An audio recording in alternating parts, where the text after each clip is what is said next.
मशहूर चोर।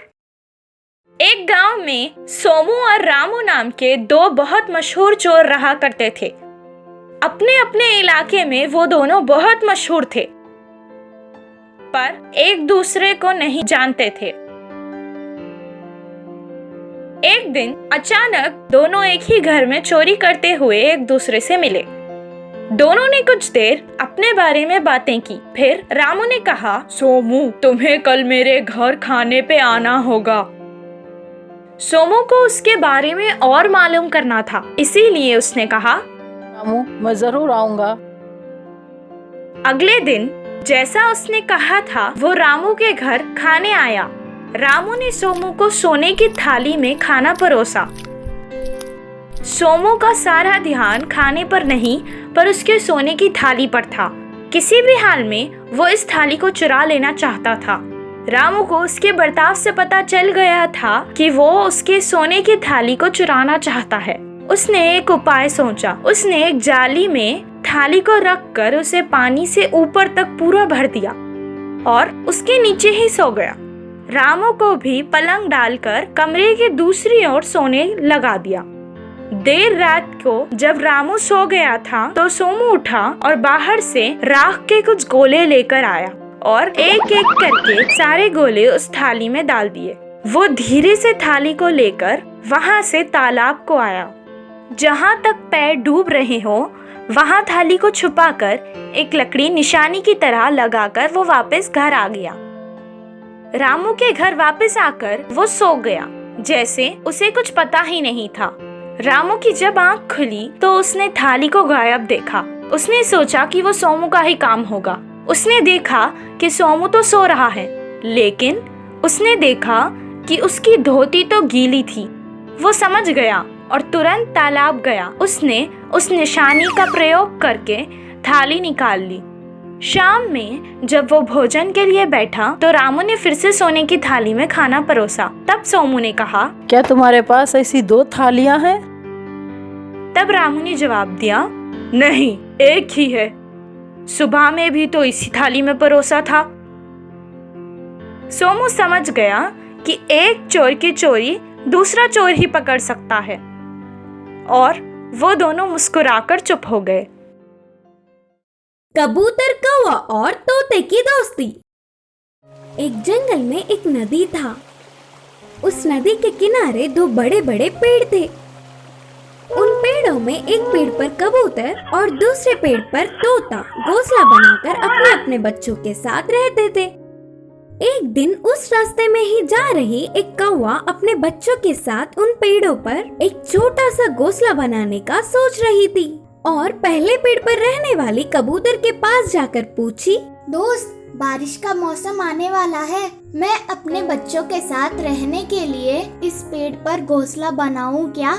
नहीं नहीं, इस पेड़ पर तुम घोंसला नहीं बना सकते, जाओ जाओ करके कबूतर ने बोल दिया। इससे वो कौवा निराश हो गया। मैं सिर्फ आकार में ही काली हूँ, लेकिन तुम देखने के लिए गोरी हो और मन से काली हो, बोलकर कौवा डांटने लगी। फिर से निराश होकर दूसरी पेड़ पर रहने वाली तोते के पास जाकर मदद मांगी और तोता तुरंत बिना कुछ सोचे मान गई और कौवे ने बहुत खुशी से उछलकर घोंसला बनाने का काम शुरू कर दिया। उसने बारिश का मौसम आने से पहले ही दूसरी पेड़ पर घोंसला बना दिया।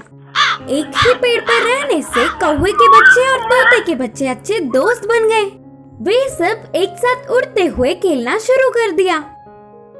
ऐसे उस पेड़ पे कौवा और उसके बच्चे खुशी से रहने लगे। इतने में बारिश का मौसम भी आ गया और बारिश भी शुरू हो गई। बाद में हवा बारिश दोनों बढ़कर तूफान आने लगा।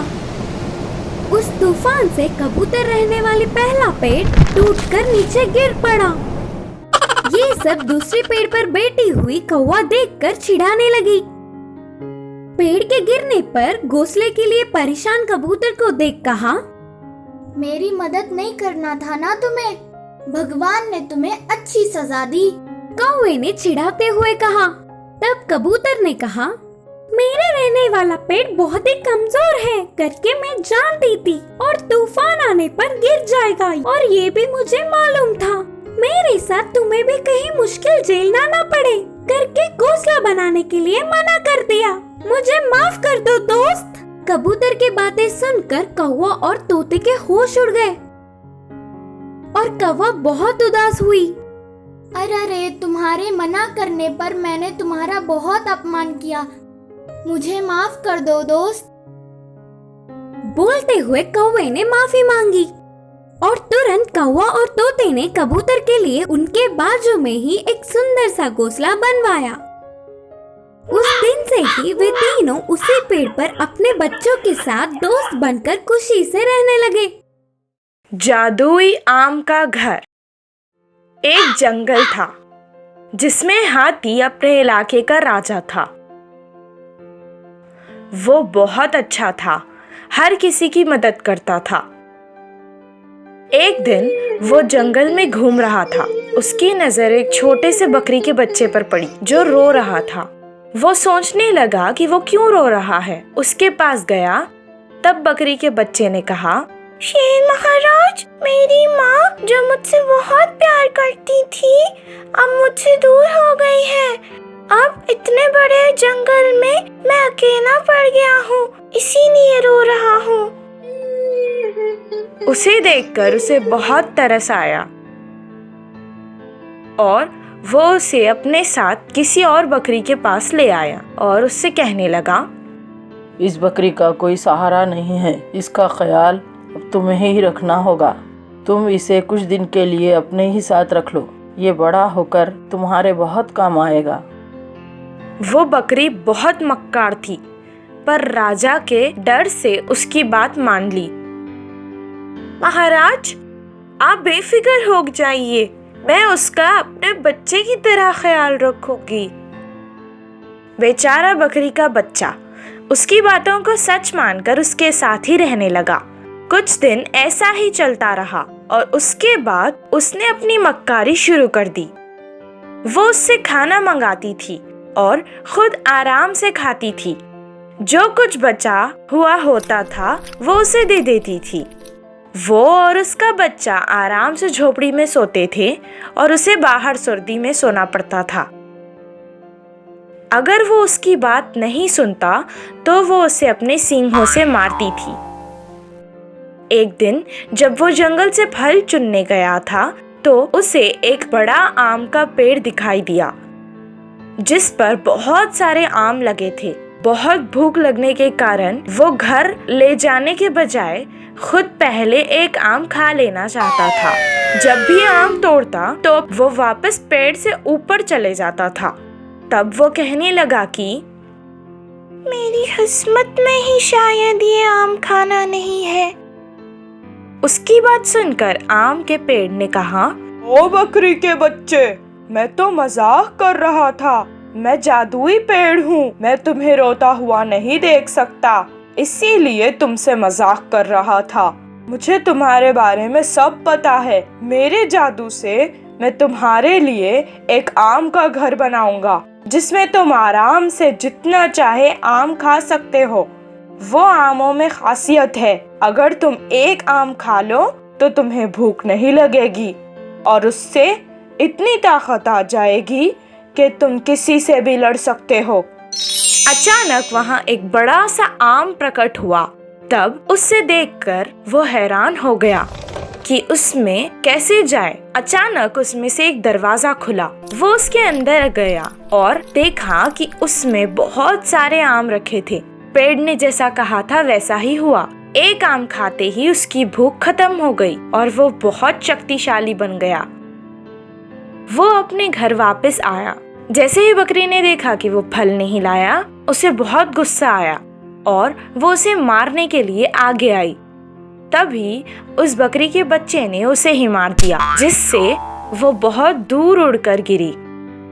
उसकी ताकत देखकर उसे पता चल गया था कि कुछ गड़बड़ है। उस रात वो दोनों बच्चों को अंदर सुलाकर खुद बाहर सो गई। तब उसने उसे जादुई आम की कहानी सुनाई। अगले दिन सुबह होते ही वो आम के पेड़ के पास आई और उस पेड़ को झूठी कहानी सुनाने लगी। उसने उसकी बातों पर भरोसा करके उसे भी आम का घर दे दिया।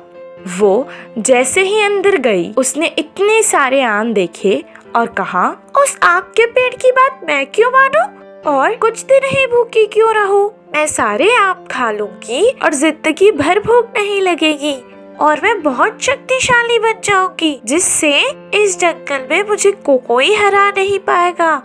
इतना कहकर वो सारे आम खाने लगी।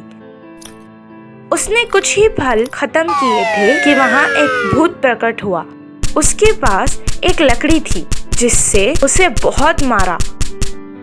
वो उसे आम के घर में यहाँ वहाँ भगाने लगा। किसी तरह वो उस घर से भाग निकली और अपने घर वापस आ गई और उस दिन से वो दोनों बच्चों को एक जैसा ही प्यार करने लगी।